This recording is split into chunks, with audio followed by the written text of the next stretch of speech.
কৌতূহল হচ্ছে, এমন একটা ঘটনা আত্মজীবনে তো লিখতে হবে তো।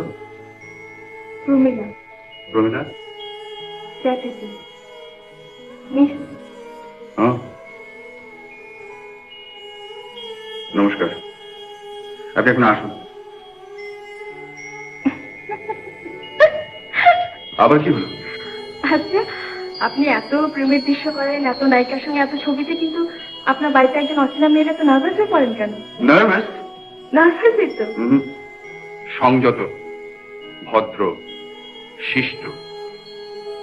আপনাকে স্ক্রিনের চেয়ে এমনিতে বেশি ভালো দিতে জানেন, একটু বেশি মেকআপ করেন বোধ হয়। দেখুন মিস চ্যাটার্জি, বেশি রাত জাগা আমার অভ্যেস নেই। আমার আছে। কিন্তু আপনার মর্জি অনুযায়ী যে আমাকে চলতে হবে এমন কোনো কথা আছে কি? আপনি বরং কাল আসুন না। রাত্রে